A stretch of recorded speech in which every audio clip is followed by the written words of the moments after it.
Jo faig de mestre. Jo soc una mestra que escriu poemes i el contes, però no soc una poetesa, perquè els poetes són una cosa molt, jo penso, molt important, molt gran, no? I jo faig la feina d'escola, estic a l'escola tot el dia, soc tutora d'una classe de sisè, i llavors quan surto doncs em dedico a, quan puc, escriure. I el que faig més és llibre de poesia per nens i conte curt per nens, de novel·les llargues i coses llargues. La lectura hauria de ser complementària entre escola, pares, i llavors sempre m'he d'explicar a la biblioteca.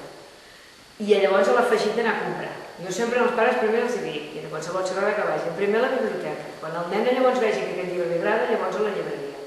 Això a vegades no ho fan gaire cas. El que passa és que tant l'escola com els pares el que poden ser és una ajuda perquè el nen tingui gust per la lectura, com poden ser un impediment, però molt gran. I moltes vegades a les escoles és un gran impediment perquè els nens llegeixin, amb gust. Jo no dic la part instrumental i tot això, però el gust per la lectura moltes vegades a les escoles es fa malament. I llavors, de passada, el que moltes vegades es fa també és en els pares posar-los molt nerviosos, també perquè facin llegir a casa, no? Tranquil·litat. O sigui, la lectura s'ha de donar com un fet natural.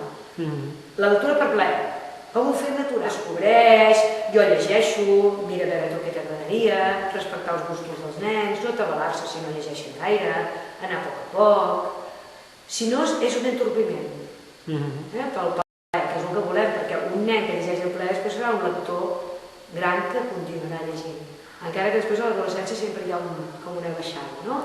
A la preadolescència, després ja torna a remuntar. Però sobretot no posar-los com una obligació, mai com una obligació, sempre com a escola, al camí del mig. Vam estar 4 o 5 anys escrivint-nos amb el Roald Dahl. Va ser arrel d'un llibre que els hi va regalar els nanos, que era la edició d'en Jordi, i llavors ho vam escriure, ell ens va contestar, vam enviar-li molts treballs al voltant dels seus llibres, i van ser 4 o 5 anys fins que es va morir. I ens anàvem escrivint, era com si diguéssim el tiet de Londres, amb l'Ari, vaja.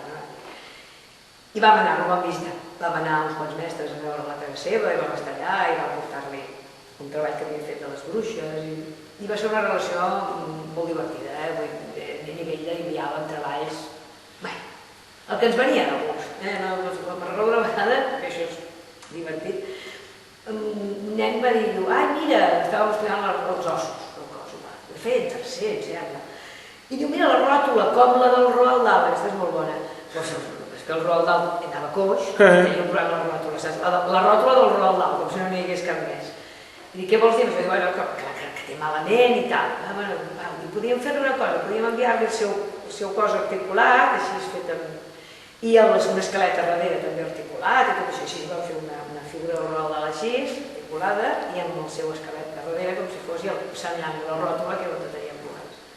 I ho vam ficar entre una caixa, i li vam enviar cap a casa seva. Va ser una relació molt maca. Era un gran autor. Jo penso que per nens és l'autor, si és el blog, és el millor autor. Jo recomanaria un llibre de les Windels, un que es diu Habitació 13, que no l'he portat avui, però per nens de quart, cinquè el recomanaria. Recomanaria el que tinc aquí. Vaig a buscar-lo. Vagi. No diguis a vostè. Tres coses diferents. Un clàssic, jo recomanaria El jardí secret, que és un llibre que quan el llegeixen alguns nens s'hi enganxa. És un clàssic, però no el pots donar a tothom. És un llibre gruixut, és espesset, però és un llibre molt bonic. Després, així per llegir a trossets recomanaria I ara que ve, que és de la Mercè Anguera i són les festes de l'any, però explicades com si fos per una criatura, està molt bé, més per llegir amb els pares i nens va perfecte, jo vull veure si puc llegir un trosset. I per exemple, també li recomanaria, m'agrada la xocolata. M'agrada molt la xocolata a mi, però no puc menjar gaire, em fa mal a la panxa. I és molt divertit, és que a més fa venir moltes ganes de menjar xocolata. Sí, és molt divertit. I explica tota la xocolata, com és i tal. O sigui que 3 llibres per recomanar. I mira, i un altre que també, que és El Pipi Calces Largues, que és un llibre anarquista.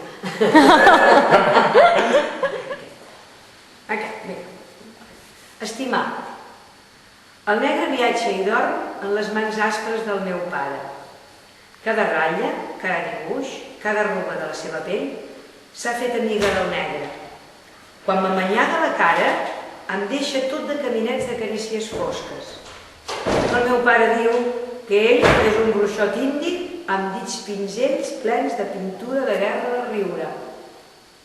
El meu pare és un mag i també el millor mecànic de cotxes de tot el món.